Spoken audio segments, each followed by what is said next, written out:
So this bayan which took place in Ramzan. So in some parts Maulana kind of like says his own thing. So this is Maulana talking.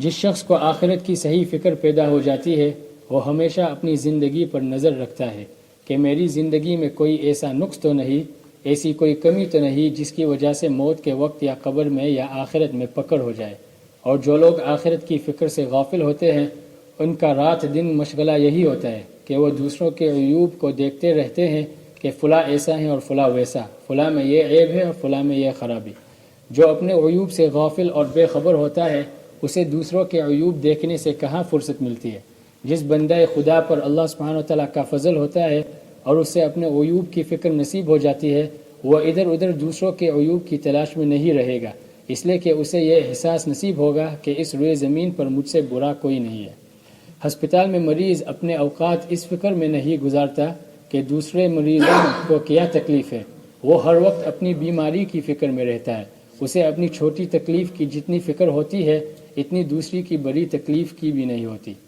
حضرت مفتی محمد تقی عثمانی صاحب دامت برکاتہم نے اپنی ایک رشتہ دار خاتون کا قصہ بیان کیا ہے کہ ان کو پیٹ میں تکلیف ہو گئی جس کی وجہ سے بے چین ہو گئی۔ حضرت مفتی صاحب نے انہیں ڈاکٹر کے پاس ایک ہسپتال لے گئے۔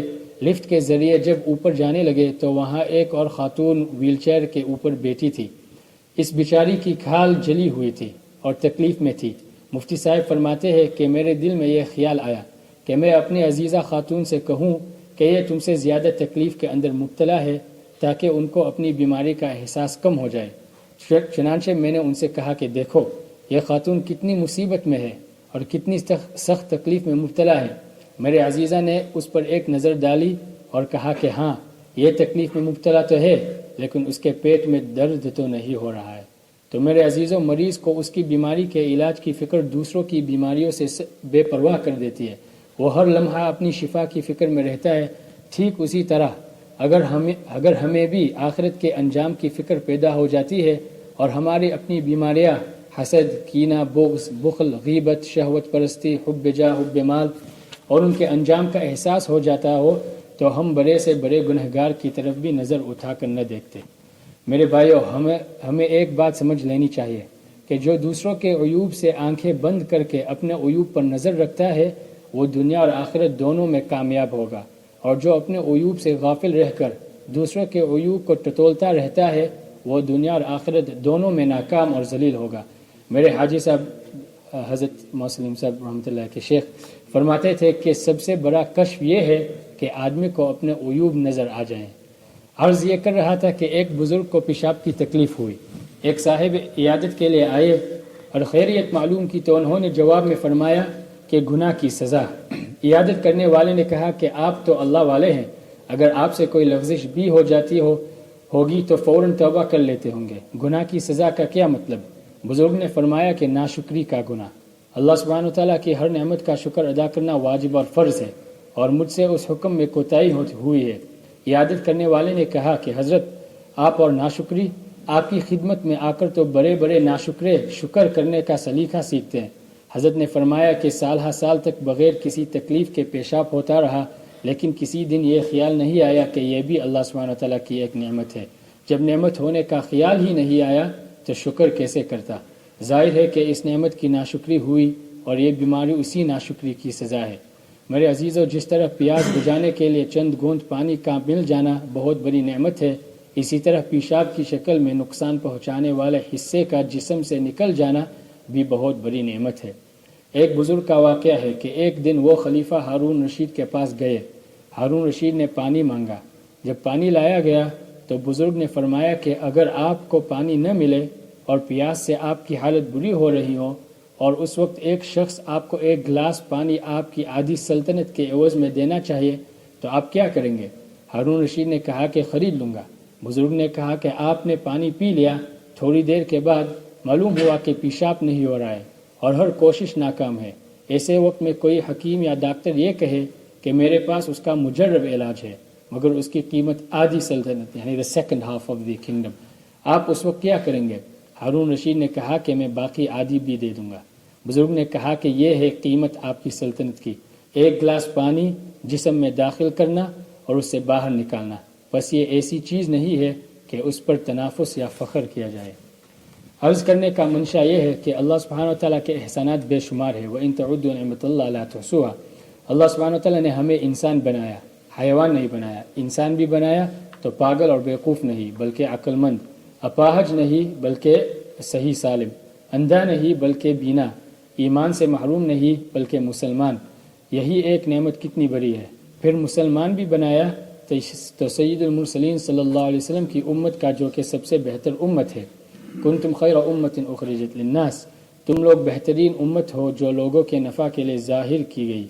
آپ صلی اللہ علیہ وسلم کی امت کو خیر امت کا لقب ملا، اس لیے آپ صلی اللہ علیہ وسلم سب سے اعلیٰ، ارفع اور افضل ہیں۔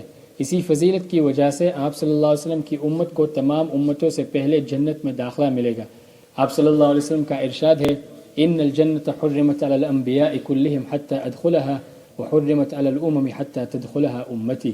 جنت اس وقت تک تمام انبیاء پر حرام ہے جب تک میں داخل نہ ہو جاؤں، اور جنت تمام امتوں پر حرام ہے جب تک میری امت داخل نہ ہو جائے۔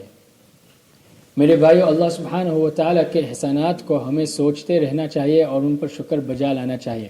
اللہ سبحانہ و تعالیٰ کے احسانات تو اتنے ہیں کہ ہمیں شکر میں ڈوب جانا چاہیے۔ میرے حاجی صاحب اگین حضرت مسلم صاحب کے شیخ رحمۃ اللہ نے مجھے ایک خط میں تحریر فرمایا تھا کہ شکر میں ڈوب جانا چاہیے۔ مطلب یہ تھا کہ اللہ سبحانہ و تعالیٰ کے احسانات بے شمار ہیں جن میں ہم ڈوبے ہوئے ہیں، لہٰذا ہمیں شکر میں بھی ڈوب جانا چاہیے۔ ایک اور مکتوب میں تحریر فرمایا کہ ناقص کا شکر بھی ناقص ہوتا ہے، لہٰذا ساتھ ہی استغفار بھی ہو، یعنی ہم ناقص ہے لہٰذا ہمارا شکر بھی ناقص۔ اللہ سبحانہ و تعالیٰ کی شان کے مطابق ہم کہاں شکر ادا کر سکتے ہیں؟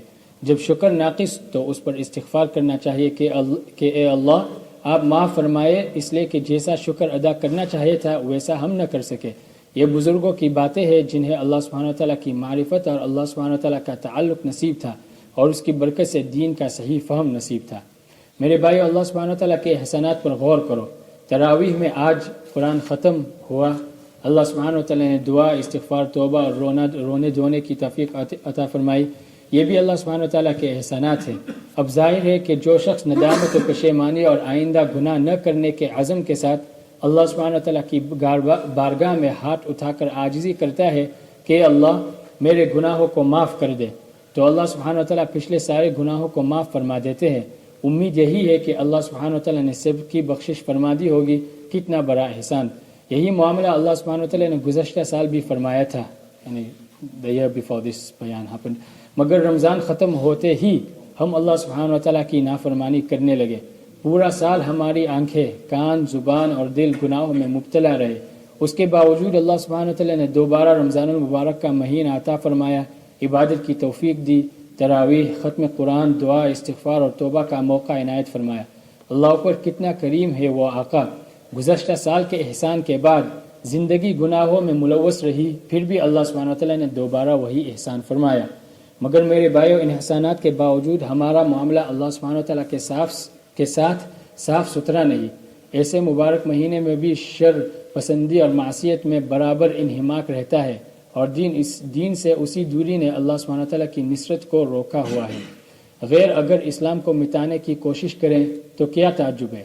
تعجب تو اس بات پر ہے کہ مسلمان خود اللہ سبحانہ و تعالیٰ کے نبی صلی اللہ علیہ وسلم کی تعلیمات کو مٹا رہے ہیں۔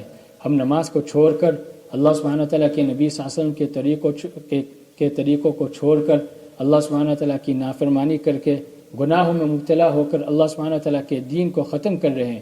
تعجب تو اس پر ہونا چاہیے، افسوس تو اس پر ہونا چاہیے کہ کل قیامت کے دن اسلام کا ہاتھ ہوگا اور ہمارا گریبان اور اسلام اللہ سبحانہ و تعالیٰ کی بارگاہ میں فریاد کر رہا ہوگا۔ غیر تو غیر ہی ہیں، اگر وہ اسلام اور مسلمانوں کی مخالفت کرے تو یہ کوئی تعجب کی بات نہیں۔ تعجب تو ہم پر ہے کہ مسلمان ہو کر اللہ سبحانہ و تعالیٰ کی نافرمانی کرتے ہیں، فتنہ انگیزی، شر پسندی اور معصیت میں مبتلا، ایک دوسرے کی راحت، چین، سکون، عزت، مال میں ترقی، دنیاوی ترقی، دینی ترقی سے تکلیف محسوس کرتے ہیں۔ ہم سے ہمارے بھائیوں کی کامیابی دیکھی نہیں جاتی۔ اس قسم کی بری خصلتوں سے کسی کا کوئی نقصان نہیں، ہم دنیا اور آخرت کا اپنا ہی نقصان کر رہے ہیں، اس لیے کہ دنیاوی زندگی بھی بے سکونی میں گزرے گی اور آخرت میں بھی عذاب سے دوچار ہونا پڑے گا۔ میرے پیارے بھائیوں، تمام گناہوں سے توبہ کر کے پاکیزہ زندگی گزارنے کی کوشش کرنی چاہیے۔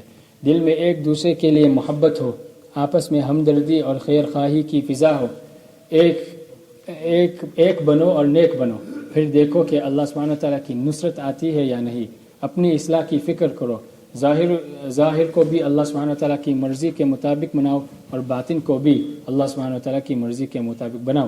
ظاہر و باطن دونوں کو اللہ سبحانہ و تعالیٰ کے نبی صلی اللہ علیہ وسلم کے ظاہر و باطن جیسا بناؤ۔ اپنی شکل اللہ سبحانہ و تعالیٰ کے نبی صلی اللہ علیہ وسلم کی شکل جیسی بناؤ۔ کیا اللہ کے محبوب صلی اللہ علیہ وسلم کی شکل سے بہتر کس کی شکل ہو سکتی ہے؟ یہ وہ چہرہ ہے جو اللہ سبحانہ و تعالیٰ کو سب سے زیادہ محبوب تھا، لہذا نبی صلی اللہ علیہ وسلم کے ظاہر کی بھی نقل کرو اور باطن کی بھی۔ فاتبعونی کا یہی مطلب ہے کہ ظاہر بھی نبی صلی اللہ علیہ وسلم جیسا بناؤ اور باطنی اخلاق بھی درست کر کے نبی کریم صلی اللہ علیہ وسلم کے اخلاق جیسے بناؤ۔ حسد، کینہ، بغض، تکبر، حب مال، شہوت پرستی، حب جاہ وغیرہ گندگیوں سے باطن پاک ہو اور محبت، خیر خواہی، ہمدردی، صبر، شکر، سخاوت وغیرہ سے آراستہ ہو۔ اللہ سبحانہ وتعالی ہمیں توفیق عطا فرمائے اور ہمارے قلب کی اصلاح بھی فرمائے، آمین۔ آخری بات، ایک آسان اور بہت مفید عمل۔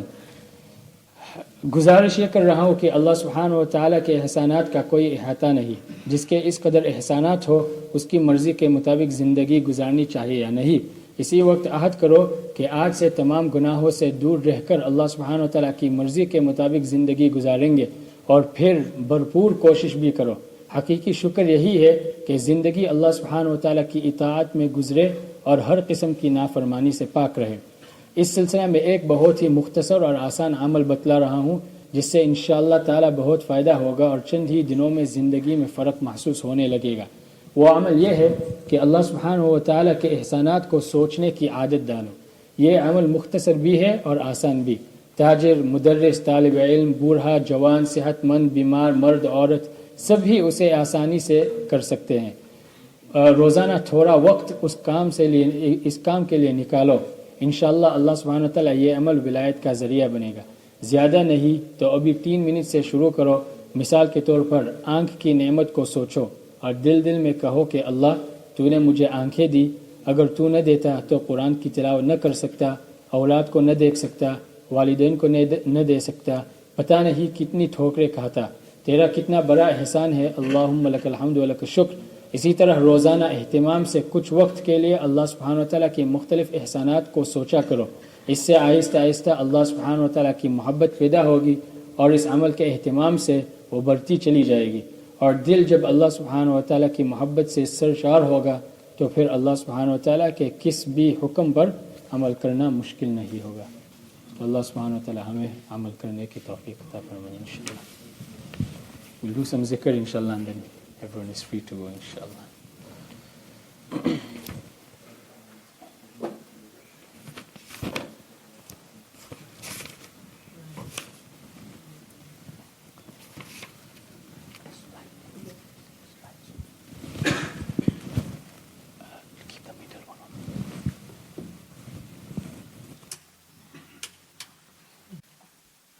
بسم اللہ الرحمن الرحیم۔ بسم اللہ الرحمن الرحیم۔ یہ اردو کی مجلس ہے تو انشاءاللہ ہم اردو بولنے کی کوشش کریں گے انشاءاللہ۔ تو پچھلے ہفتے ہم حضرت مولانا سلیم صاحب کی اس کتاب مواعظ حسنہ سے ہم نے آپ کے سامنے کچھ باتیں پیش کی تھی، اور آخری بات یہ تھی، حضرت فرما رہے تھے کہ ایک آسان اور بہت مفید عمل، وہ عمل یہ ہے کہ اللہ سبحانہ و تعالیٰ کے احسانات کو سوچنے کی عادت ڈالو۔ یعنی روزانہ 2-3 منٹ یہ سوچنا چاہیے کہ اللہ سبحانہ و تعالیٰ نے ہم پر کتنے احسانات بھیجے ہیں۔ تو اس کے ساتھ ساتھ یعنی اللہ سبحانہ و تعالیٰ کے احسانات کو سوچنے کی عادت ڈالنے کے ساتھ ساتھ 24 گھنٹے اللہ سبحانہ و تعالیٰ سے بات کرنے کی عادت بھی ڈالیں۔ کوشش ہو کہ اللہ سبحانہ و تعالیٰ سے ہر آن ہر گھڑی برابر رابطہ رہے۔ اس کا بہت آسان طریقہ یہ ہے کہ کسی بھی کام سے پہلے اللہ سبحانہ و تعالیٰ سے دعا کر لیا کرے۔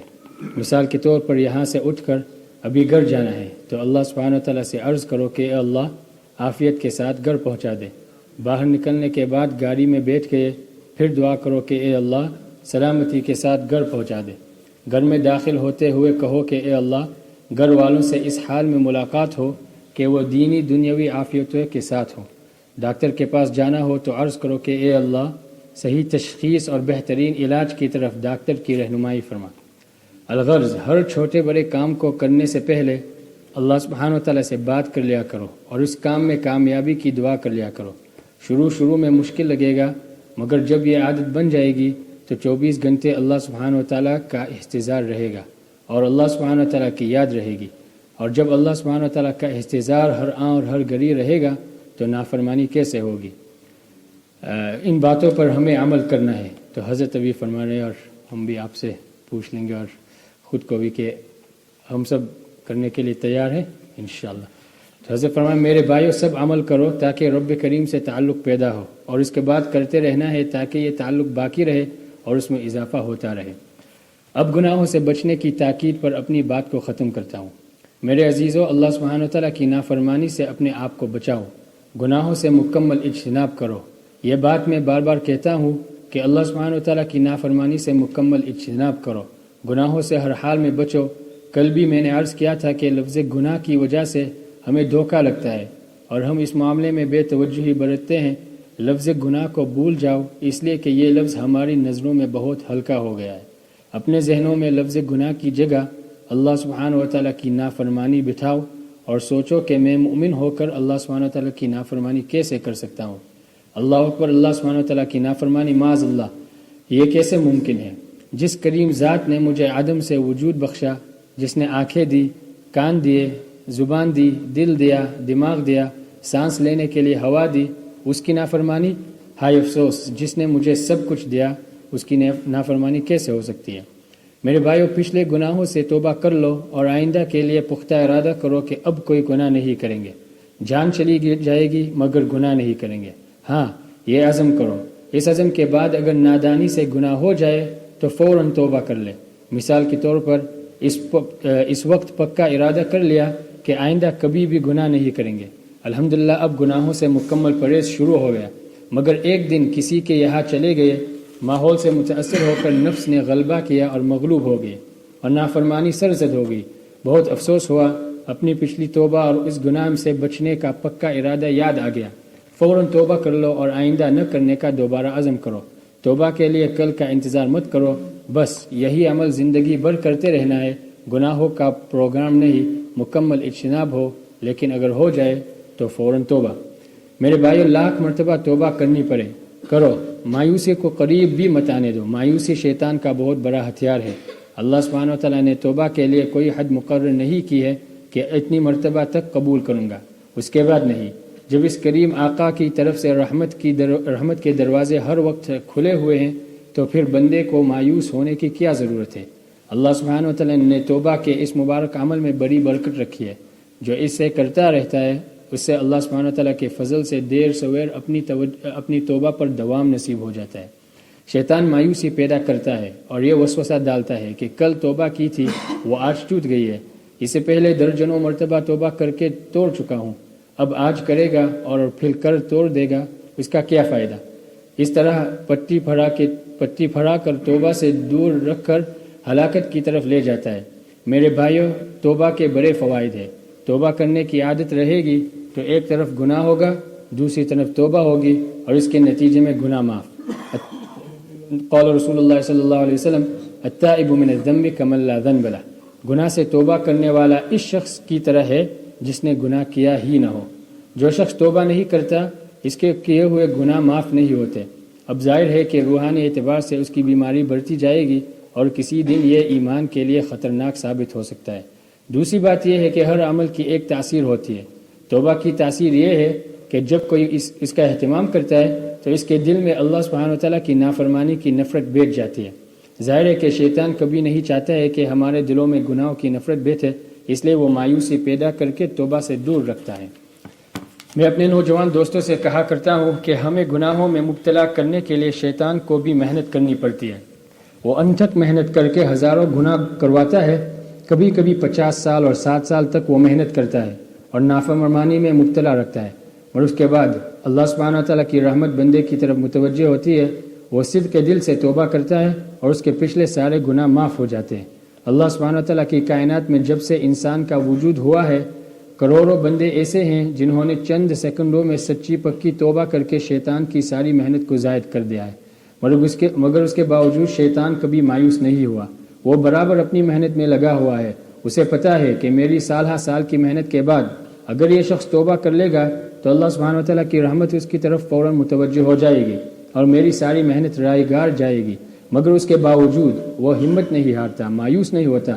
میرے بھائیو، جب شیطان سب کچھ کھونے کے احتمال کے باوجود بلکہ بار بار کے تجربے کے باوجود بھی مایوس نہیں ہوتا تو توبہ کرنے کے ہمیں تو سب کچھ پانا ہے، ہم کیوں مایوس ہوں؟ عرض یہ کر رہا تھا کہ تمام گناہوں سے ہمیں بچنا ہے۔ اسی وقت طے کر لو کہ اب کے بعد اللہ سبحانہ و تعالیٰ کی نافرمانی بالکل نہیں ہوگی، اور اگر ہو گئی تو فوراً توبہ کر لیں گے۔ میرے بھائیو، ہم گناہ بالکل نہ کریں۔ اگر گناہ کرنے کا داعیہ پیدا ہو تو یہ سوچے کہ اللہ سبحانہ و تعالیٰ کی سخت سزا اللہ سبحانہ و تعالیٰ سخت سزا دینے والا ہے۔ اس سے انشاءاللہ گناہ سے حفاظت رہے گی، اور اگر گناہ ہو جائے تو مایوس ہونے کی ضرورت نہیں۔ اس وقت یہ سوچو کہ اللہ سبحانہ و تعالیٰ غفور الرحیم ہے، اور فوراً اس کی بارگاہ میں جھک کر توبہ کر لو۔ یاد رکھو، شیطان ہمیں گناہ پر آمادہ کرنے کے لیے ہمارے دل میں یہ خیال ڈالتا ہے کہ اللہ سبحانہ و تعالیٰ غفور الرحیم ہے، اور جب ہم سے گناہ ہو جاتا ہے تو توبہ سے دور رکھنے کے لیے مایوسی پیدا کرتا ہے، اور اللہ سبحانہ و تعالیٰ کے بہت زیادہ رحیم و کریم ہونے کا خیال تک نہیں آنے دیتا۔ یہ اس کا مکر ہے اور دھوکہ ہے۔ میرے عزیزو، ایک بات سمجھ لیجئے، انبیاء کرام علیہ السلام کے علاوہ کوئی انسان معصوم نہیں، ہر ایک سے کسی نہ کسی درجے میں گناہ ہو جاتے ہیں، ہم بھی اس سے مستثنا نہیں، مگر گناہ کا ارادہ بالکل نہیں ہونا چاہیے۔ مومن بندہ گناہ کا ارادہ نہیں کرتا، خالق کی نافرمانی کا پروگرام نہیں بناتا، بلکہ ہر وقت اسی عزم کو لے کر چلتا ہے اور اسی کوشش میں رہتا ہے کہ میں اپنے کریم آقا کی کبھی بھی نافرمانی نہیں کروں گا۔ تو نافرمانی کرنے کا پروگرام نہیں ہوتا، مگر شیطان کے بہکانے سے اور نفس کے ورگلانے سے نافرمانی ہو جاتی ہے۔ اگر ہو جائے تو فوراً توبہ کر لینی چاہیے، اس لیے کہ یہ حدیث میں ہے کل بنی آدم خطاء وخیر الخطائین التوابون، کہ ہر انسان گناہ میں مبتلا ہو سکتا ہے، اور گناہ کرنے والوں میں سے سب سے اچھے وہ ہیں جو توبہ کر کے اپنے خالق و مالک کی طرف رجوع کر کے اس سے صلح کر لیتے ہیں۔ اسے ایک مثال سے سمجھیں، ہم عید کے دن یا جمعہ کے دن صاف ستھرے کپڑے پہنتے ہیں تو ہمیں یقین کے درجے میں یہ علم ہوتا ہے کہ 1 دن یا 2 دن یا 3 دن میں یہ کپڑے میلے ہو جائیں گے، مگر اس یقین کے باوجود کہ کپڑا میلا ہونے والا ہے، کیا کوئی عقل مند ایسا ہوگا جو کپڑے کو بالقصد اور بالارادہ گندا کرے گا؟ کوئی ایسا ہوگا جو کپڑے پر ایک دبا لگ جانے کی وجہ سے دوسرا تیسرا بھی لگا دے؟ نہیں، ایسا کوئی نہیں ہوگا، بلکہ صابن سے اس میل کو دھو کر کپڑے کو صاف کر لے گا۔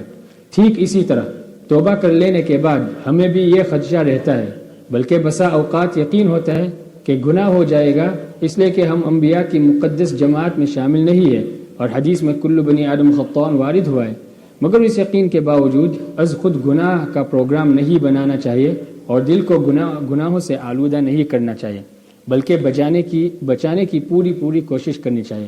اگر شیطان اور نفس کے دھوکے میں آ کر گناہ ہو جائے اور دل گناہ کی آلودگی سے گندا ہو جائے تو اب اسے مزید گندا نہیں کرنا چاہیے، بلکہ توبہ اور استغفار کے صابن سے دھو کر فوراً صاف کر لینا چاہیے۔ بھائیو، گناہوں سے انشاءاللہ ہم سب بچنے کا ارادہ کریں۔ خلاصہ کلام، میرے عزیزو، مذکورہ تمام باتوں کو اپنی زندگی میں لانے کی ہر ممکن کوشش کرو۔ تو حضرت نے اس تقریر میں 4 باتیں بیان فرمائی تھی۔ پہلی بات، اللہ سبحانہ و تعالیٰ کے احسانات کو سوچنے کا معمول بناؤ، یعنی اللہ سبحانہ و تعالیٰ کے احسانات کو سوچنے کا معمول بناؤ۔ اس کے لیے وقت مقرر کرو، روزانہ کم از کم 3 منٹ اس کام کے لیے نکالو۔ دوسری بات، 24 گھنٹے اللہ سبحانہ و تعالیٰ سے بات کرنے کی عادت ڈالو۔ ان 2 چیزوں سے اللہ سبحانہ و تعالیٰ کی محبت، یعنی اللہ سبحانہ و تعالیٰ کے احسانات کو سوچنے کا معمول، اور پھر 24 گھنٹے اللہ سبحانہ و تعالیٰ سے بات کرنے کی عادت، ان 2 چیزوں سے اللہ سبحانہ و تعالیٰ کی محبت اور اللہ سبحانہ و تعالیٰ کا تعلق نصیب ہوگا۔ تیسری بات، اللہ سبحانہ و تعالیٰ کی نافرمانی سے ہر حال میں بچو، چاہے جان چلی جائے۔ اور چوتھی بات، اگر نافرمانی ہو جائے تو فوراً توبہ کرو۔ اگر کسی گناہ سے نجات نہیں مل رہی ہے، بار بار توبہ ٹوٹ رہی ہے، تو اپنے شیخ کو اطلاع کرو۔ اور اگر کسی گناہ سے نجات نہیں مل رہی ہے، جیسا کہ ایڈکشن میں ہوتا ہے، بار بار توبہ ٹوٹ رہی ہے، تو اپنے شیخ کو اطلاع کرو اور ان کی رہنمائی کی اتباع کرو۔ توبہ سے اللہ سبحانہ و تعالیٰ کا قرب نصیب ہوگا اور گناہوں سے ہمیشہ کے لیے نجات بھی ملے گی۔ تو اللہ سبحانہ و تعالیٰ ہمارے پچھلے سب گناہوں کو معاف فرما دے اور ان کو احسانات سے بدل دے۔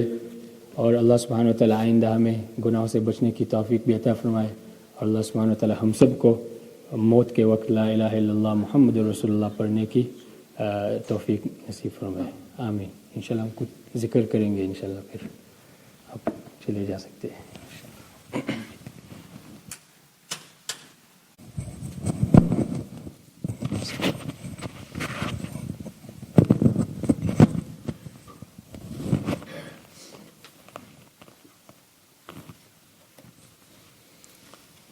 بسم اللہ الرحمن الرحیم۔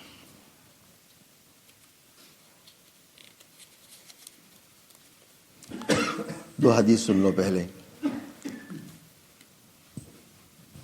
حضرت ابو ہریرہ اور حضرت ابو سعید رضی اللہ عنہما دونوں حضرات اس بات کی گواہی دیتے ہیں کہ ہم نے حضور اکرم صلی اللہ علیہ وسلم سے سنا، آپ ارشاد فرماتے تھے، جو جماعت اللہ تعالیٰ کے ذکر میں مشغول ہو، فرشتے اس جماعت کو سب طرف سے گھیر لیتے ہیں۔ بہت مشہور ہم سنتے ہیں، یہ حدیث خاص ذکر کے لیے ہے، بعد میں علم کے فضائل، دعوت کے فضائل سب میں شامل ہو سکتی ہے، اصل ہے ذکر کے لیے۔ اصل ہم نے اصل کو چھوڑ دیا، فروع کو لے لیا، اصل حدیث ذکر کے لیے ہے۔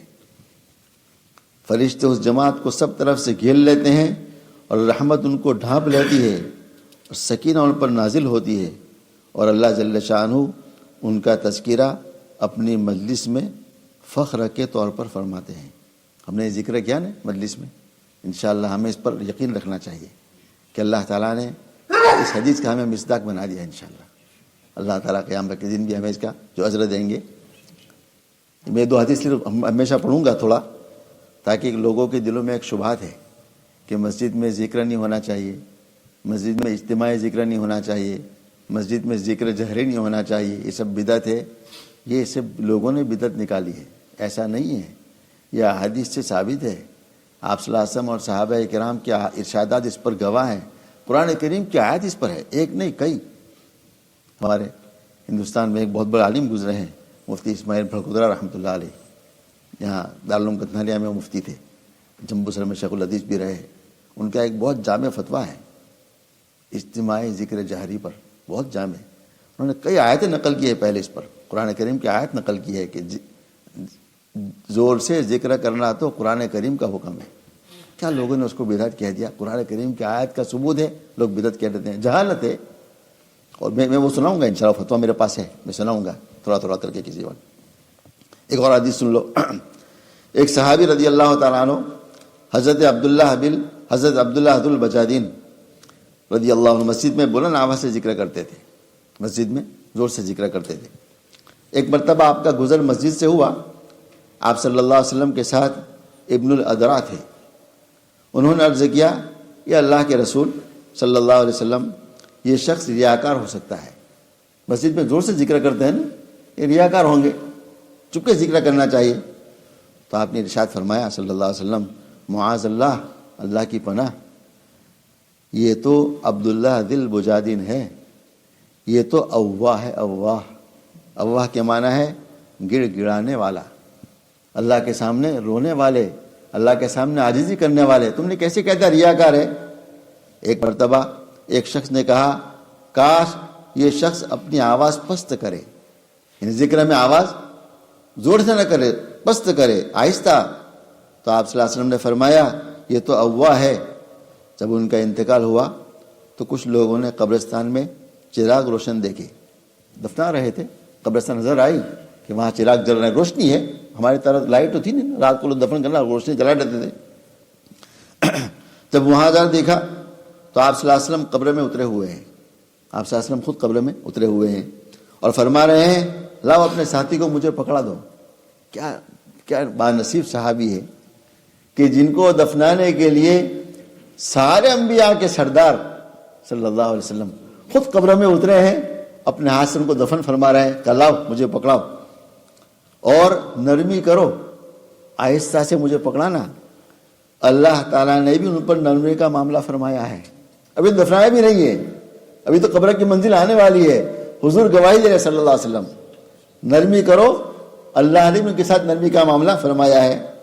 جب قبر کھودی گئی تو آپ صلی اللہ علیہ وسلم نے فرمایا وسعت رکھو، اللہ نے وسعت فرمائی، یعنی قبروں کو اللہ نے وسیع کر دیا ان کے لیے.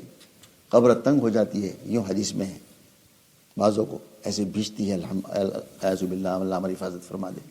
اللہ کسی کے قبروں کو وسیع فرما دیتے ہیں. تو آپ نے گواہی دی ان صحابی کے اللہ نے قبروں کو وسیع فرما دیا. تو بعض حضرات نے عرض کیا کہ اللہ کے نبی صلی اللہ علیہ وسلم آپ کو غم ہوا ان کی وفات سے؟ تو فرمایا ہاں، اس لیے کہ وہ اللہ اس کے رسول صلی اللہ علیہ وسلم محبت رکھتے تھے. یہ وہ صحابی ہے جن کو اللہ سے، اللہ کے رسول سے بھی محبت تھی صلی اللہ علیہ وسلم. صحابی فرماتے ہیں کہ جب ہم نے نعش کو دیکھا تو وہی صحابی ہے جو مسجد میں زور سے ذکر کرتے تھے. یہ وہی صحابی ہے. مسجد میں زور سے ذکر پڑھنے پر اللہ نے ان کو یہ درجات دیے ہیں.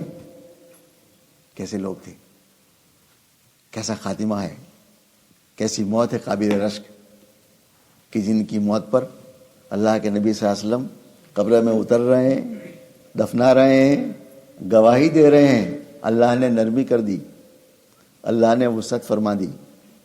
میرے دوستو، ہم سب کو اپنی زندگی ایسی گزارنی ہے کہ ہماری موت صحیح ہو جائے. بس ہماری مجلس کا مقصد یہ ہے، ہماری اصلاح ہو جائے، ہمارا تزکیہ ہو جائے، ہمارے دلوں سے برائی نکل جائے. آج ہم سب دیندار ہیں نا، ہم آدھے دیندار ہیں، آدھے بے دین ہیں. میں اپنے کوئی کہہ رہا ہوں، میں نمازی ہوں الحمدللہ، ماں باپ کی تربیت ہے بچپن سے، لیکن مجھ میں غیبت ہے. تو آدھا مسلمان ہوں، نمازی ہوں، غیبت بھی ساتھ چل رہی ہے. تسبیح بھی پڑھ رہا ہوں، ذکر بھی ہو رہا ہے، تلاوت بھی ہو رہی ہے، آنکھیں زنا بھی کر رہی ہے، کان غلط سن بھی رہے ہیں، دل میں حسد بھی ہے، بغض بھی. تو ہمارا ایمان کیا ہوا؟ ہم کیسے مسلمان ہیں؟ آدھے مسلمان ہیں. ہمیں پورا مسلمان بننا ہے. ایک ایک معاصی، کبائر سے تو مکمل، بڑے گناہ سے تو مکمل اجتناب فرض ہے. چھوٹے گناہ سے ہی بچنے کا اہتمام ہو، بڑے گناہ سے تو بچنا ہی بچنا ہے. چھوٹا ہو تب بھی بچنا ہے. تموتون کما تحیون، کیسی موت آئے گی؟ کیسے زندگی گزارو گے. زندگی اچھی گزری ہے، موت بھی اچھی آئے گی. زندگی بری ہے تو موت بھی بری. ابو زرع بہت بڑے محدث ہے رحمہ اللہ، اتنے بڑے محدث ہے. امام احمد بن حنبل فرماتے ہیں، اپنے زمانے کے فقیہ اور امام، کہ ابو زرع کو 6 لاکھ احادیث ازبر تھی، یاد تھی. 6 لاکھ احادیث. کیسی زندگی میں کیا کیا ہوگا؟ صرف احادیث ہو کیا، کیسی برکت ہے زندگی میں ان کے. جب موت کا وقت قریب آیا نا، سوئے ہوئے ہیں بالکل، بس چند لمحات میں ان کا روح قبضہ ہونی ہے. شاگرد بھی موجود ہے، ابو حاتم رازی جیسے محدث وہاں موجود ہے رحمہ اللہ. تو آپس میں کہنے لگے ہم تلقین کریں کلمہ کی، ہے نا، مردے کا قریب وقت ہو تو کلمہ پڑھو تاکہ مردے کو، بیمار کو یاد آ جائے. تو شرم آئی کہ ابو زرع جیسا محدث ہمارے استاد کے سامنے کلمہ پڑھے کہ ہم کو کلمہ نصیب نہیں ہوگا. کہ ایسا کرو، حدیث کا مذاکرہ شروع کر دو، حدیث پڑھنا شروع کر. ان کا کام حدیث تھا نا زندگی بھر. تو ان کے شاگرد ان کے سامنے، وہ تو سوئے ہوئے ہیں، آخری وقت ہے بالکل، حدیث پڑھنا شروع کیا. ابھی حدیث پڑھی نہیں. حدثنا الضحاک، ہم سے حدیث بیان کی حضرت ضحاک نے. وہ فرماتے ہیں ہم سے حدیث بیان کی عبد الحمید بن جعفر بن صادق نے. اتنا کہا چپ ہو گئے، کوئی حدیث بیان نہیں کی. بس صرف 2 راوی کے نام لیے، ضحاک اور حضرت عبد الحمید. 2 نے ہم سے حدیث بیان کی، چپ ہو گئے. ابو زرع سوئے ہوئے تھے نا، بالکل مورت کی حالت میں ہیں، خود پڑھنا شروع کر دیا. حدثنا بندار، ہم نے حدیث بیان کی حضرت بندار نے. فرماتے ہم سے حدیث بیان کی ابو عاصم نے، ہم سے حدیث بیان کی عبد الحمید نے، ہم سے حدیث بیان کی حضرت صالح نے، ہم سے حدیث بیان کی حضرت کثیر بن مرہ نے. 4 راویوں کے نام لیے. کیسا وقت ہے؟ آخر آدمی کو ہوش ہوتا ہے؟ ہوش نہیں ہوتا. 4 راویوں کے نام لیے. فرماتے ہیں کثیر بن مرہ نے فرمایا میں نے حدیث سنی حضرت معاذ بن جبل رضی اللہ عنہ سے حضرت معاذ نے فرمایا رضی اللہ تعالیٰ عنہ، میں نے حدیث سنی حضرت نبی پاک صلی اللہ علیہ وسلم سے کہ ابو ذرا بیان فرما رہے ہیں آخری وقت میں، من کان آخر کلامہ لا الہ الا اللہ، اتنا کہا روح قبض ہو گئی۔ کیسے لوگ تھے؟ پوری حدیث بیان نہیں کی ابھی، حدیث کا آخری جملہ بھی ہے، جس آدمی کا آخری جملہ لا الہ الا اللہ ہو دخل الجنہ، جنت میں داخل ہوگا۔ ابھی یہ جملہ بیان نہیں کیا، یہ اللہ نے کر دیا۔ اتنا حدیث بیان کرتے کرتے بس اتنا کہا، من کان آخر کلامہ لا الہ الا اللہ، رائی فرماتے ہیں اتنا زبان سے جملہ نکلا، ان کی روح پرواز کر گئی۔ کیسے لوگ؟ حضرت مولانا یوسف رحمۃ اللہ علیہ تھے نا، کاندھلوی امیر جماعت، ان کی گھر والی اہلیہ حضرت شیخ کی صاحبزادی ہے رحمۃ اللہ علیہ، بیمار تھی، مغرب کی نماز بیٹھ کے پڑھ رہی ہے بیماری میں، اور بیٹھے بیٹھے سجدہ کیا، روح پرواز کر گئی۔ کیسے لوگ تھے؟ یہ ابھی ہمارے زمانے کی بات ہے، بہت دور کی بات نہیں۔ حضرت شیخ کا آخری وقت آیا نا، زبان سے زور سے تھا، یا کریم یا کریم یا کریم، روح پرواز کر گئی۔ تموتون کما تحیون، جیسے زندگی گزرا ایسی موت آئے گی۔ تو ہمیں اپنی زندگی ایسے گزارنی ہے کہ ہماری موت کا وقت بہت سخت ہے میرے دوستو، بہت سخت۔ اللہ ہم سب کی حفاظت فرمانا، ہم سب کی۔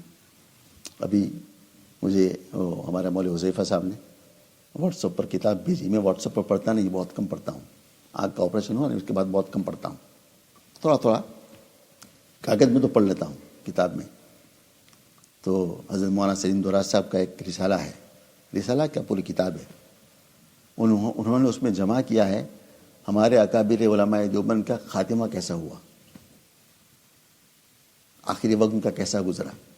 قابل رشک موتیں پڑھ کے آدمی حیران ہو جاتا ہے کہ اللہ یہ کیسے لوگ تھے، اسی دنیا میں رہے، ہماری طرح انسان تھے، کھاتے تھے، پیتے تھے، کماتے تھے، پڑھنا پڑھانے کا مشغلہ بھی تھا، جیسی زندگی گزاری ایسی موت آئی قابل رشک۔ کوئی تلاوت کرتے ہوئے جا رہا ہے، کوئی سجدے میں جا رہا ہے، حرم شریف میں طواف کرتے ہوئے جا رہے ہیں، ایسے لوگ طواف کیا حرم شریف میں، بیٹھے بیٹھے انتقال کر گئے۔ مدینہ شریف میں جمعہ کا دن پاک صاف ہو کر مسجد میں آئے، ہمارے لندن میں تھے ختم نبوت کے، کیا نام بھول گیا میں ان کا، رحمہ اللہ، مسجد میں نبوی میں آئے جمعہ کا دن، ان کی اولاد بھی کوئی نہیں تھی، صرف بیوی تھی بس۔ جمعہ کا دن، جمعہ کی نماز پڑھی، مسجد ہی میں چل بسے۔ جمعہ کا دن، مسجد نبوی کا ماحول، جمعہ پڑھی ہے، پاک صاف ہے، انتقال فرما گئے۔ حضرت مولانا اسلام الحق صاحب رحمۃ اللہ علیہ، مولانا عبید صاحب کے والد، بری کے شیخ الحدیث تھے، مدینہ منورہ میں رمضان میں 27ویں رات غالباً تہجد کا وقت اور سجدے میں انتقال ہوا۔ کیسی موت ہے! رمضان کا مہینہ، مدینہ منورہ کی سرزمین، اور تہجد کا وقت، مبارک وقت، اور سجدے کی حالت میں اللہ کو پیارے ہو گئے، بقیع میں دفن بھی ہو گئے۔ میرے دوستو ہمیں بہت اہتمام کرنا ہے، یہ بہت کٹھن منزل ہے، بہت کٹھن، آسان کام نہیں ہے۔ ذرا سے غفلت آدمی کے ایمان کو ضائع کر دیتی ہے، ایمان کو ضائع کر دیتی ہے۔ پھر موت کی سختی، اللہم اعنا علی غمرات الموت و سکرات الموت، دعا سکھائی گئی، دعا سکھائی گئی کہ اللہ موت کی سختی کو آسان فرما دیجیے، موت کی سکرات کو آسان فرما دے۔ ہم سب کے سامنے یہ منزل آنی ہے، یہ دنیا کھیل تماشا نہیں ہے، آئے کھائے پیے مرے بس ہو گیا، یہ تو جانوروں کی زندگی ہے۔ مسلمان کی زندگی کھانا بھی ہے، پینا بھی ہے، سونا بھی ہے، شادی بھی کرنی ہے، اولاد کو بھی پالنا ہے، دنیا بھی خوب کمانی ہے، کوئی مسئلہ نہیں، لیکن ہر وقت اللہ سامنے ہو، بس دنیا کماتے ہوئے اللہ سامنے ہونا چاہیے ہمارے۔ احسان کیا ہے؟ حضور سے پوچھا صلی اللہ علیہ وسلم، مل احسان؟ کان تعبد اللہ کانک تراہ، اللہ کی ایسی عبادت کرو کہ اللہ تمہیں دیکھ رہا ہے۔ یہ اعلیٰ بات ہے، اور یہ اگر یقین نہ ہو، اتنا گمان نہ ہو، اتنا استہزاء نہ ہو، یہ ضرور خیال رکھو کہ اللہ نہیں، میں اللہ کو دیکھ رہا ہوں، نہیں تو اللہ مجھے دیکھ رہا ہے، اللہ تو مجھے دیکھ رہی ہے، لیکن ایسا ایمان ہو جائے کہ میں اللہ کو دیکھ رہا ہوں۔ تو ڈاکٹر عبداللہ عارفی رحمۃ اللہ علیہ سے ایک آدمی نے کہا حضرت مجھے احسان حاصل ہو گیا الحمدللہ، اللہ کا فضل ہے، میں نماز پڑھتا ہوں نا، پورا اللہ کا دھیان ہو جاتا ہے۔ تو آپ نے فرمایا پیارے یہ احسان صرف نماز میں ہوا کہ زندگی میں بھی ہوا؟ کہا حضرت کیا مطلب؟ کہا کہ احسان زندگی میں پوری زندگی مطلوب ہے، صرف نماز میں نہیں۔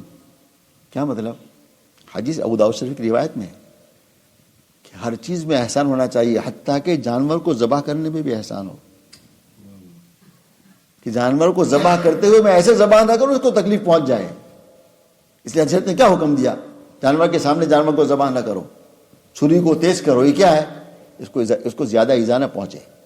حق تو ہے اس کو ذبح کرے آدمی اللہ کے نام لے کر، ٹھیک ہے، طریقہ بتایا۔ تو حضرت نے فرمایا کیا تمہیں بیوی سے ملتے ہوئے بھی احسان رہتا ہے؟ بیوی سے بات کرتے ہوئے بھی احسان رہتا ہے؟ کیا مطلب؟ احسان اتنا اللہ کا ہر وقت دھیان ہونا چاہیے، میں بیوی سے معاملات کر رہا ہوں تو اللہ میرے سامنے ہے، مجھے اللہ دیکھ رہا ہے، میں بیوی کو مار رہا ہوں تو اللہ دیکھ رہا ہے نا، بیوی کو گاڑ دیں اللہ دیکھ رہا ہے مجھے۔ یہاں احسان ہو جائے، تجارت آدمی کر رہا ہے، دکان میں بیٹھا ہوا ہے، پیسے لے رہا ہے، دے رہا ہے، سامان دے رہا ہے، اب احسان ہو کہ اللہ مجھے دیکھ رہا ہے، آدمی دھوکہ کرے گا؟ ہمیں اللہ کا احسان نہیں ہے۔ ہر وقت 24 گھنٹے کی زندگی میں ہمارے سامنے کیفیت ہو کہ اللہ پاک مجھے برابر دیکھ رہے ہیں، کوئی اللہ ایک لمحہ مجھ سے غافل نہیں۔ میں غافل ہو سکتا ہوں، اللہ مجھ سے غافل نہیں، میرے ایک ایک اعمال کو فرشتہ لکھ رہا ہے۔ اگر یہ کیفیت حاصل ہو گئی نا تو انسان ایک ایک گناہوں سے بچ جائے گا۔ بلکہ ڈاکٹر عبدالرزاق فرماتے تھے کہ ایسے حالات ہو جائیں گے کہ گناہ کرنا چاہے گا تب بھی کر نہیں سکے گا۔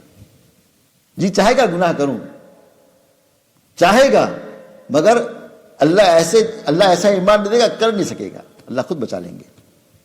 اللہ تعالیٰ ہم سے آپ سب کو عمل کی توفیق عطا فرما دے۔ بہت اہتمام سے اپنی زندگی کا جائزہ لو، راتوں کو تنہائی میں سونے سے پہلے مراقبہ کرو، میں نے آج دن کیسے گزارا، کتنے میں نے گناہ کیے، کتنی میں نے عبادتیں کی ہے، عبادت ہو گئی ہے، جان کتنا تھا، خشوع و خضوع کتنا تھا، میرے نمازوں میں جان کتنی تھی، نہیں تھی، کل میں اس سے اعلیٰ نماز پڑھوں گا انشاءاللہ۔ آج میں نے ذکر کیا تھا، نہیں کیا، کل ذکر کروں گا۔ ذکر ہوا ہے آج دھیان کے ساتھ کہ نہیں ہے، کل دھیان کے ساتھ کروں گا۔ روزانہ رات کو زندگی کا جائزہ لو، یہ ہماری زندگی کا مقصد ہے، آخرت مقصد ہے، دنیا ضرورت ہے، اس کو بھی کرنا ہے، مگر مقصد کو بھول کے نہیں۔ تو ہر وقت ہمارے سامنے اللہ ہو، اللہ سے مانگو۔ جمعہ کو میں بیان کیا تھا میں نے کہ اصلاح تو اللہ ہی فرمائیں گے، کسی کے بس میں نہیں۔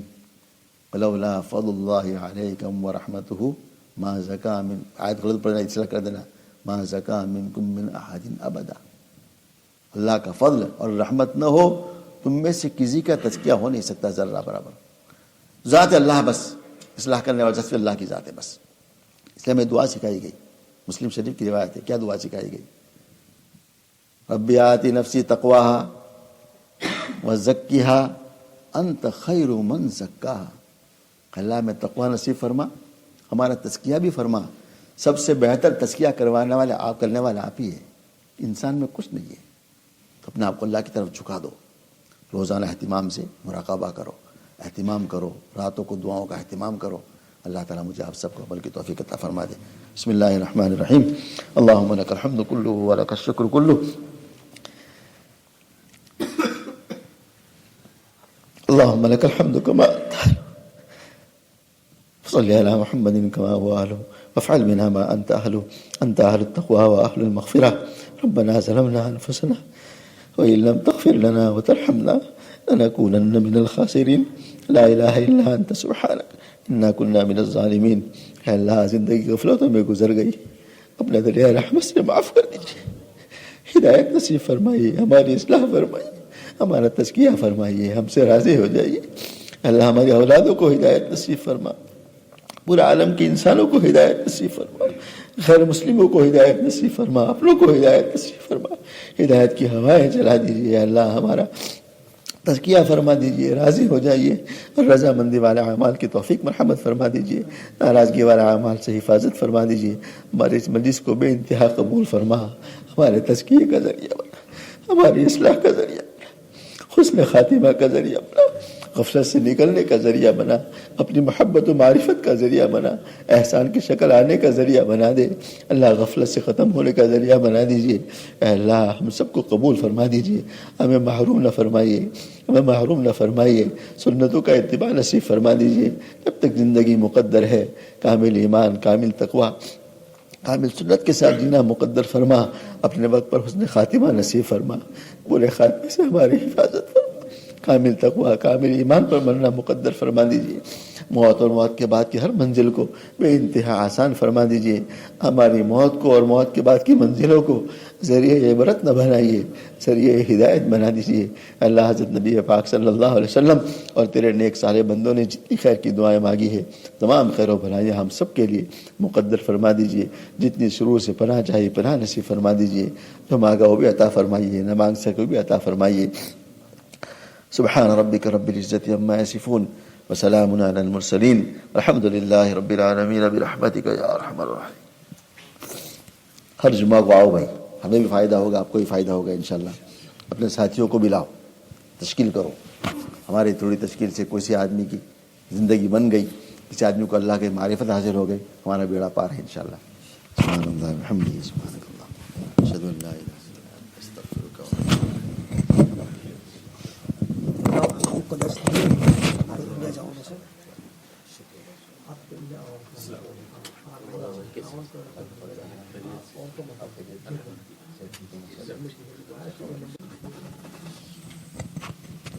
لائٹ بھی آن کر دو بھائی۔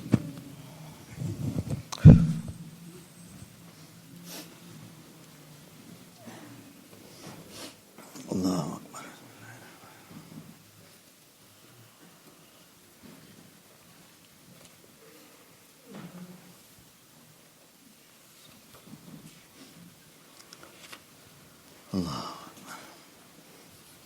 پچھلے ہفتے ہاں ترجمہ کے لیے کہہ دیا ہے، کون ترجمہ کرے گا بھائی؟ مولانا حذیفہ ترجمہ کریں گے۔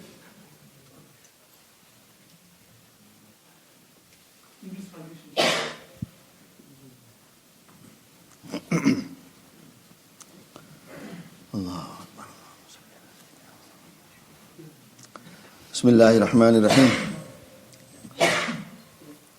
پچھلے ہفتے ایک حدیث پڑھی تھی ذکر کے بارے میں، ایک اور حدیث سن لو۔ نبی کریم صلی اللہ علیہ وسلم ایک مرتبہ صحابہ کی جماعت کے پاس تشریف لے گئے اور دریافت فرمایا کس بات نے تم لوگوں کو یہاں بٹھایا ہے؟ صحابہ کرام بیٹھے ہوئے تھے اجتماعی سب مل کر۔ عرض کیا کہ ہم اس مجلس میں بیٹھ کر اللہ جل شانہ کا ذکر کرتے ہیں اور اس کی حمد و ثنا کرتے ہیں۔ تو آپ صلی اللہ علیہ وسلم نے ارشاد فرمایا جبرائیل امین علیہ السلام میرے پاس ابھی آئے تھے اور یہ خبر سنا کے گئے کہ اللہ جل شانہ تم لوگوں کی وجہ سے ملائکہ پر فخر فرما رہے ہیں۔ یہ اجتماعی ذکر ہے، مسجد میں صحابہ کرام بیٹھ کر ایک ساتھ ذکر کرتے تھے، اس ذکر پر اللہ پاک نے جبرائیل کو بھیج دیا اور آپ صلی اللہ علیہ وسلم سے ارشاد فرمایا کہ تمہارے اس ذکر پر اللہ پاک ملائکہ پر فخر کرتے ہیں۔ دیکھو یہ میرے بندے کتنی ان کو مصیبتیں ہیں، کتنی فکر ہے، کتنے حالات میں ہیں، مگر بیٹھ کر میرا ذکر کریں، مجھے یاد کر رہے ہیں، اللہ فخر فرماتے ہیں۔ تو اجتماعی ذکر بھی حدیث سے ثابت ہے۔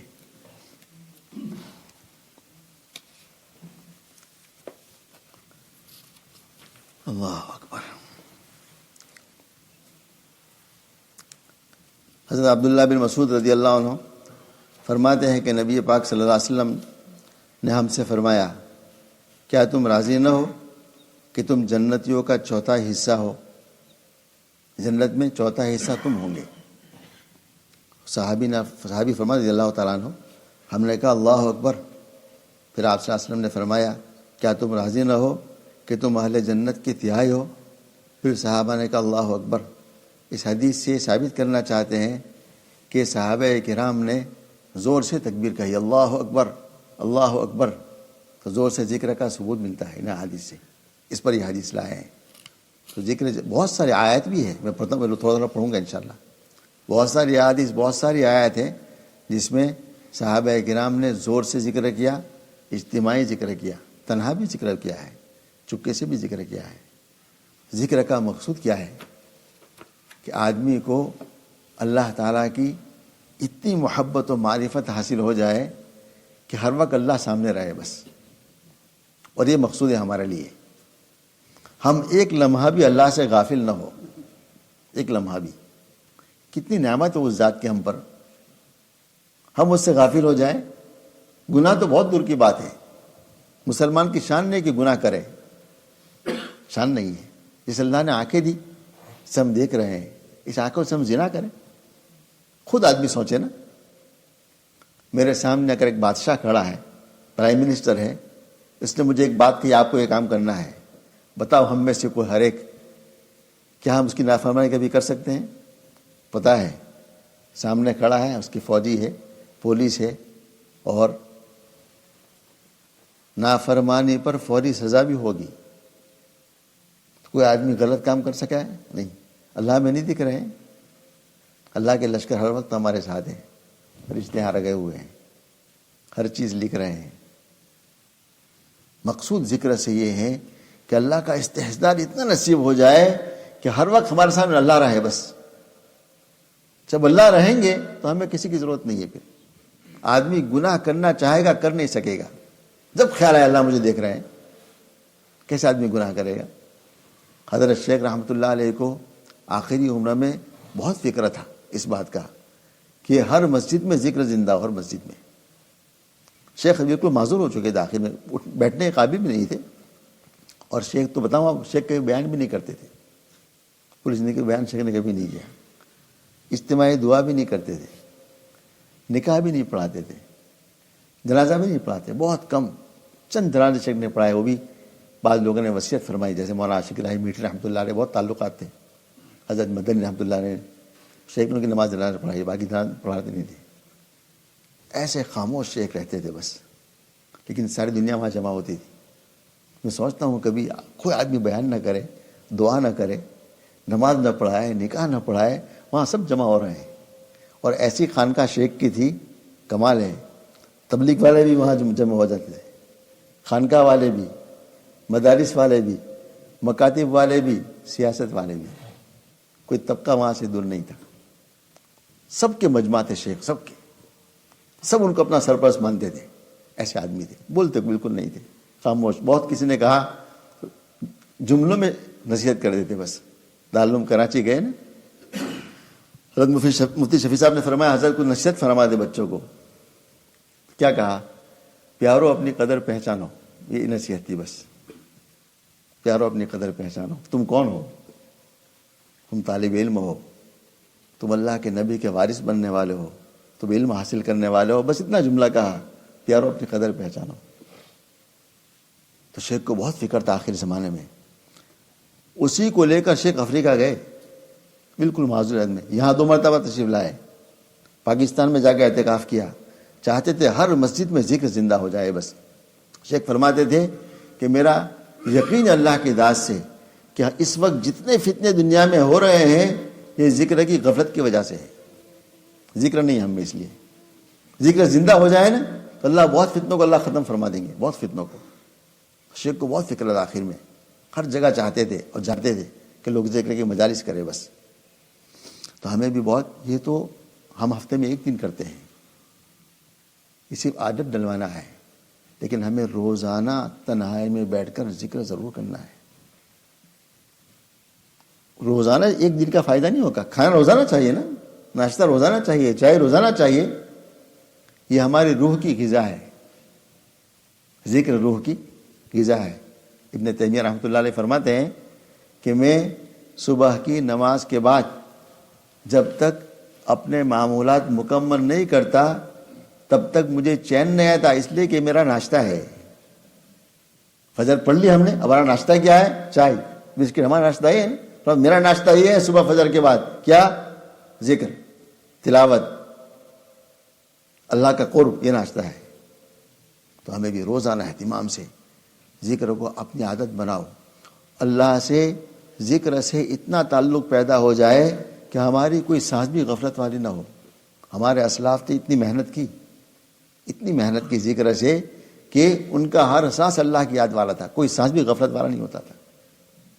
حاجی صاحب رحمۃ اللہ علیہ, حاجی امداد اللہ مہاجر مکی رحمۃ اللہ علیہ, ہم سب کے مرجع ماوا ہے وہی, ہم سب کا سلسلہ وہی پہنچتا ہے بیعت کا, سارے شیوخ وہی پہنچتے ہیں. اور بڑے عجیب و غریب آدمی تھے, اپنے زمانے کے مجدد تھے,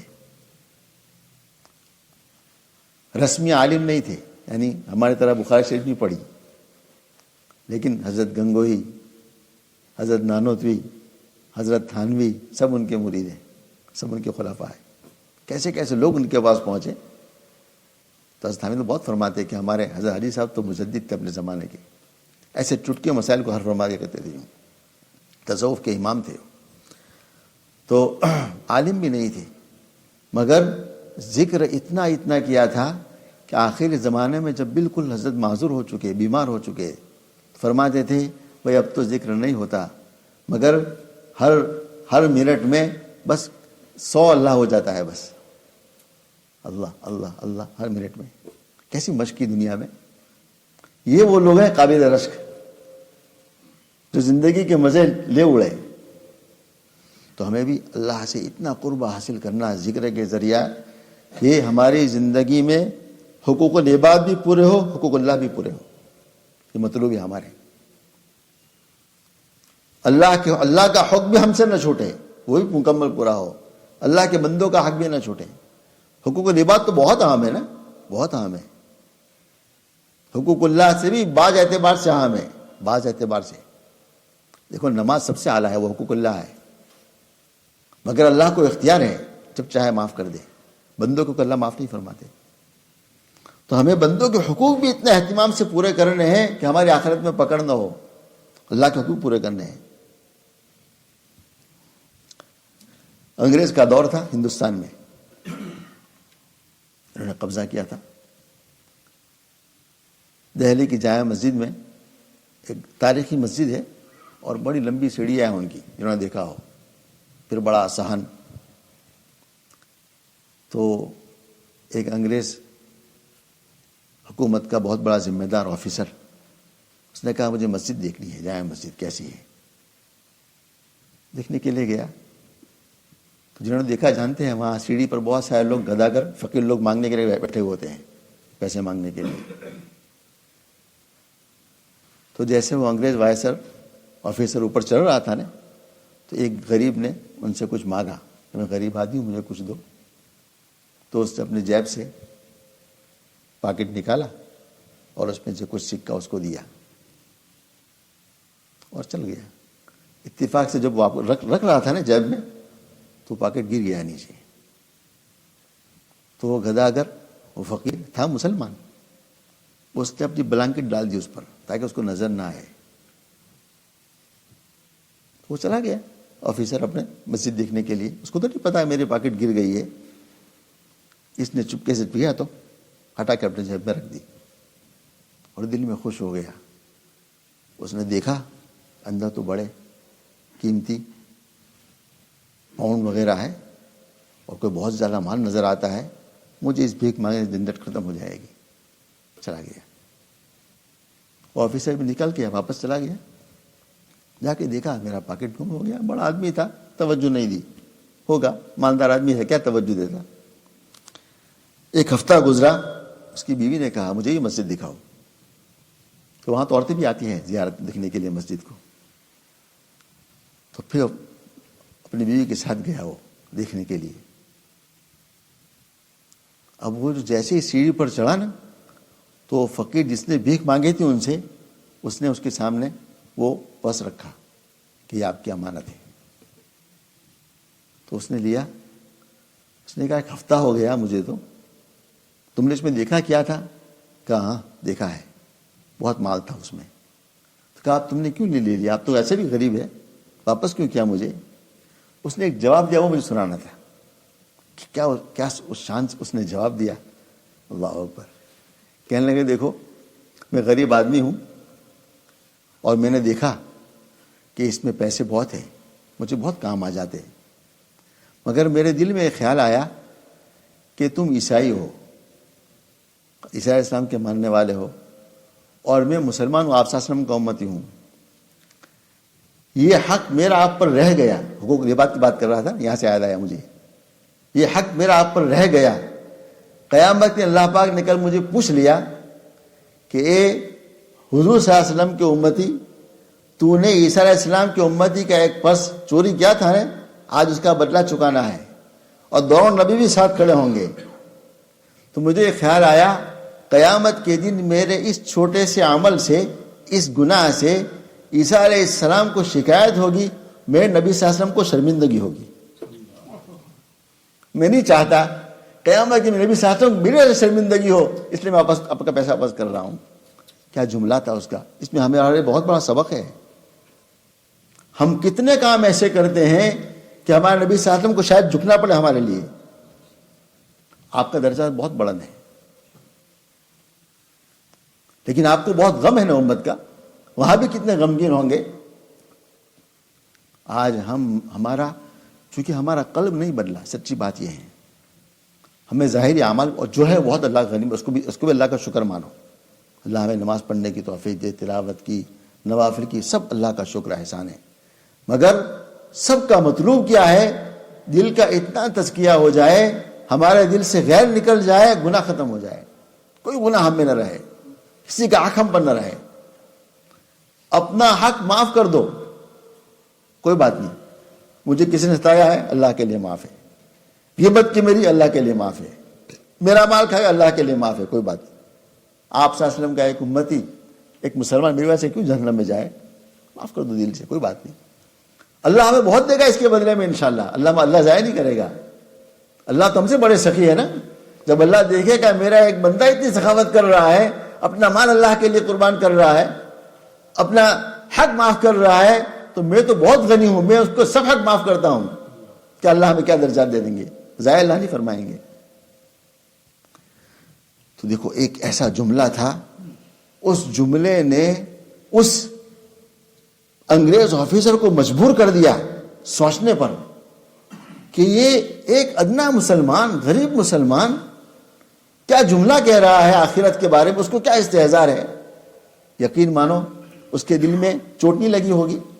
آگے کا واقعہ مجھے نہیں پتا کیا ہوا، آگے وہ اسلام لایا کہ نہیں مجھے نہیں پتا، اتنا ہی ہم نے پڑھا بس۔ تو ہمیں میرے دوستو اللہ کے ذکر سے کیا مطلوب ہے؟ اتنا اللہ کے ذکر سے مطلوب ہونا چاہیے، ہمارے دل میں اللہ کی اتنی محبت، معرفت اللہ کی پیدا ہو جائے کہ ہر وقت ہمارے سامنے اللہ پاک رہے، ہر وقت بس ہم کوئی صغیرہ گناہ بھی نہ کرے، کبیرہ تو بہت بڑی بات ہے، صغیرہ بھی نہ کرے، ہو جائے تو انسان ہے نا، اللہ نے پھر راستہ رکھا ہے، فوراً توبہ کر لو، بس فوراً توبہ کر لو۔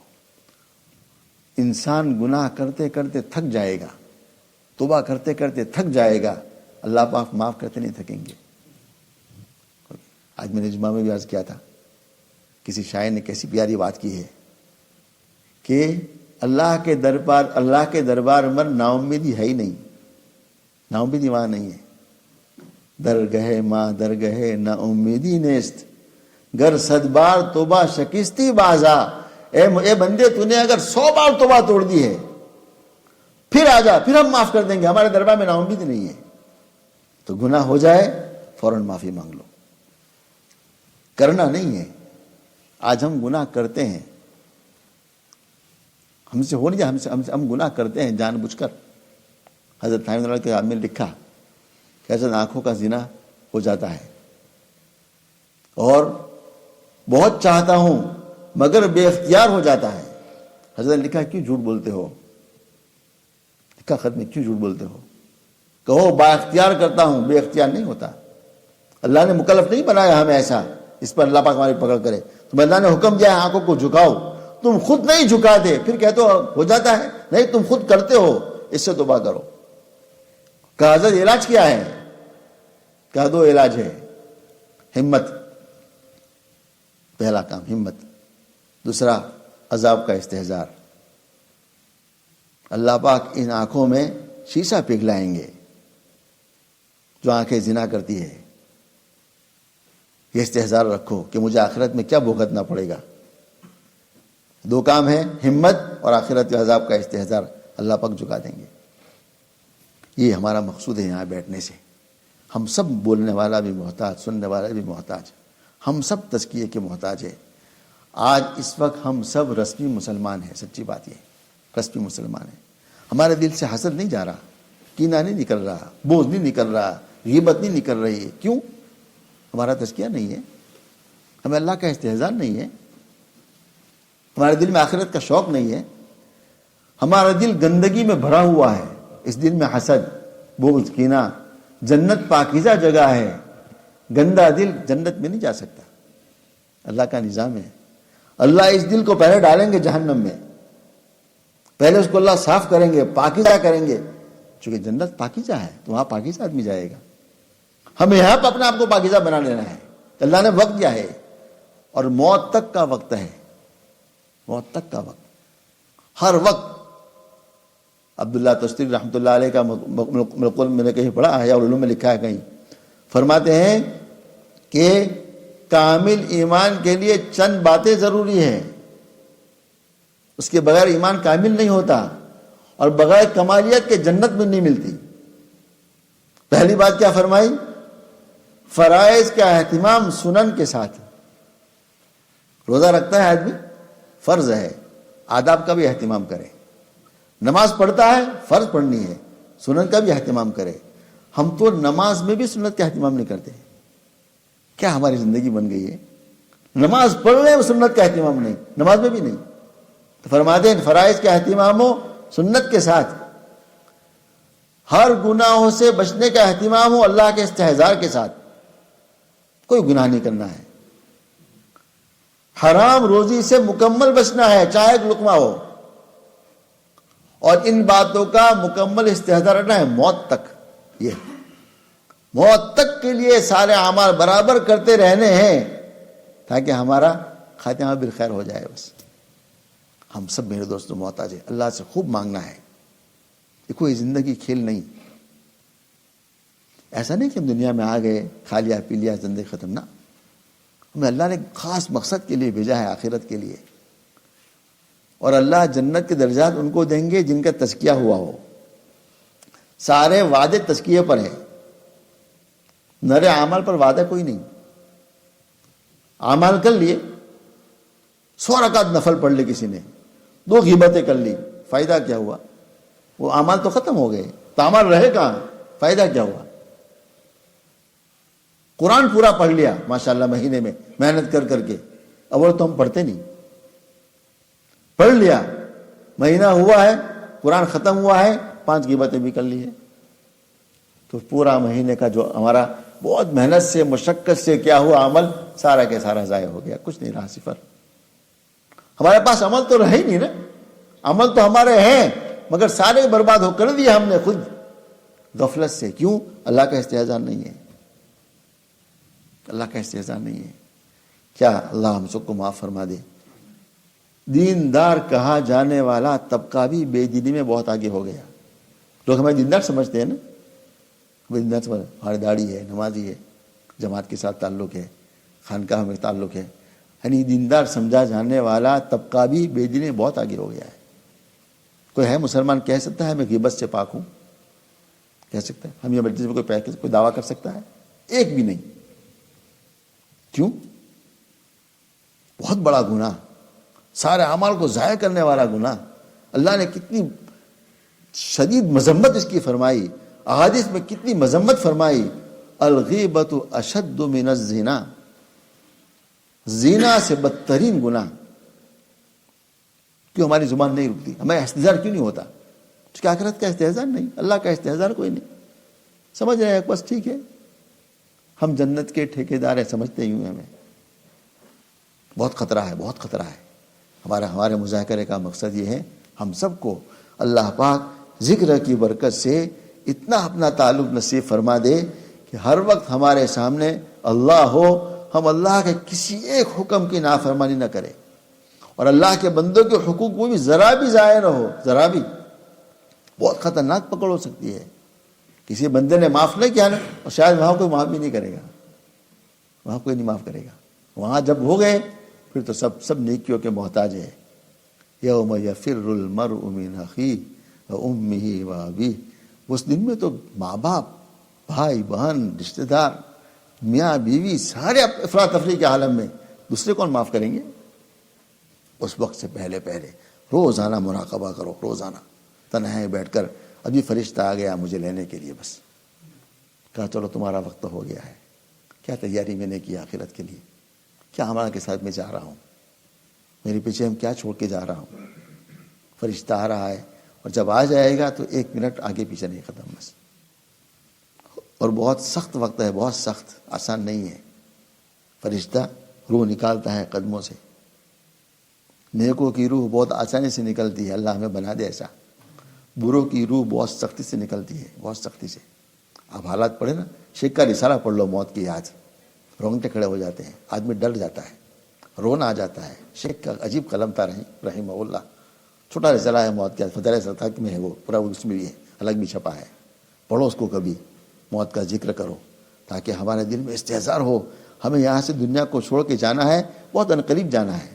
کسی کی زندگی لمبی نہیں ہے، بہت مختصر وقت ہے. اور آنکھ بند ہونے سے پہلے موتو قبل ان تموتو، موت سے پہلے مر جاؤ.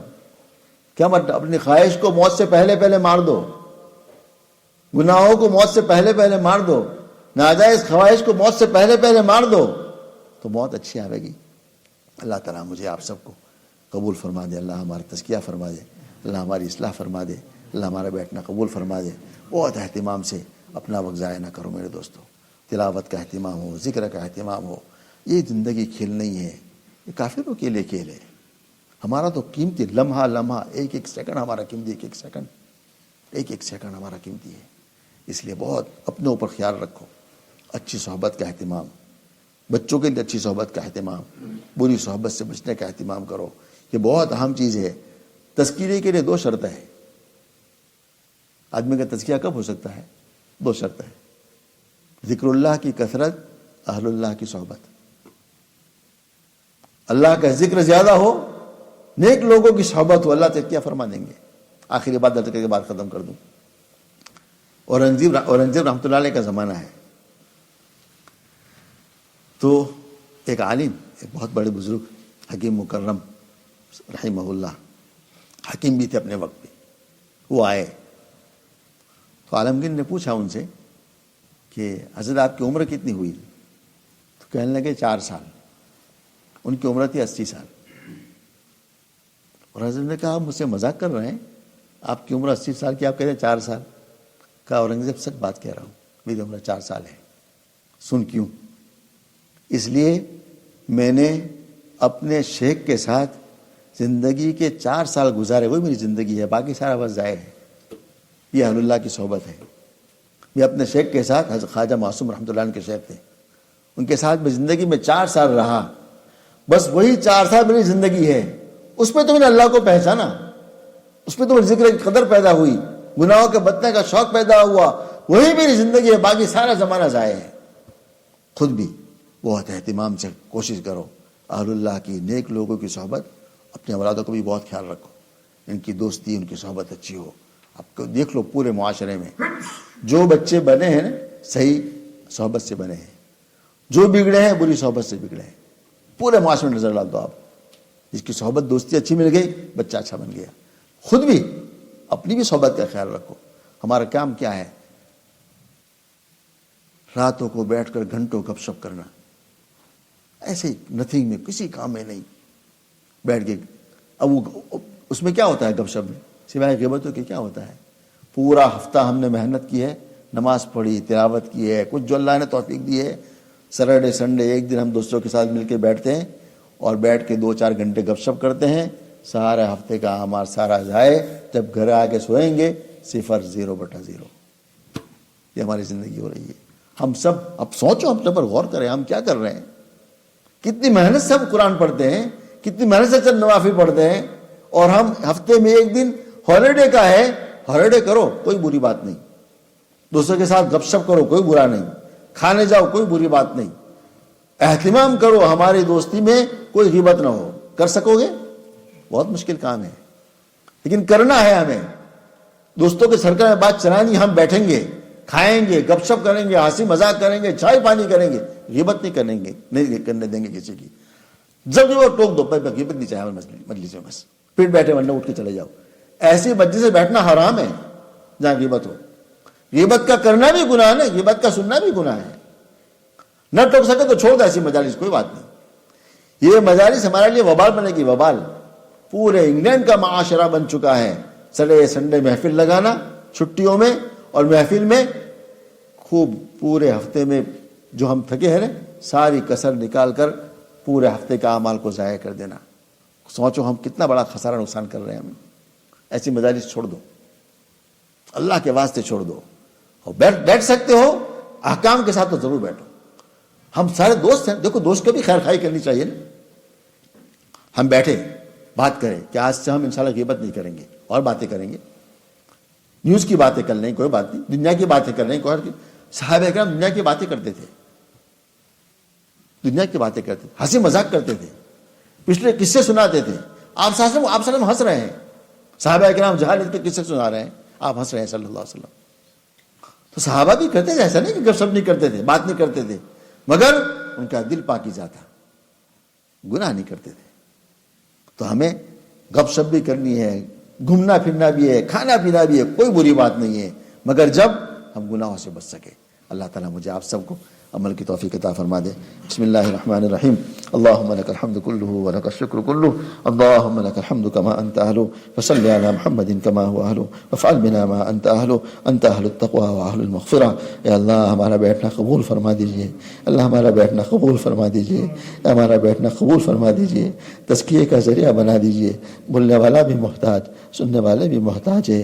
اللہ ہم سب کا تزکیہ فرما, ہماری اصلاح فرما, ایک ایک مناہی سے ہماری حفاظت فرما, اپنا تعلق نصیب فرما, اپنا قرب نصیب فرما.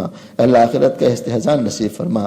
اللہ بڑی کٹھن منزلوں سے ہمیں گزرنا ہے, موت کی منزل, قبر کی منزل, اللہ جہنم کی منزل, جنت کا وقت, اللہ حساب کتاب, حضرت نبی پاک صلی اللہ علیہ وسلم کا سامنا, آپ کے سامنے کھڑا ہونا, ایک ایک زندگی کے اعمال کا جواب دینا. اے اللہ بہت رحم کا معاملہ فرما, فضل کا معاملہ فرما.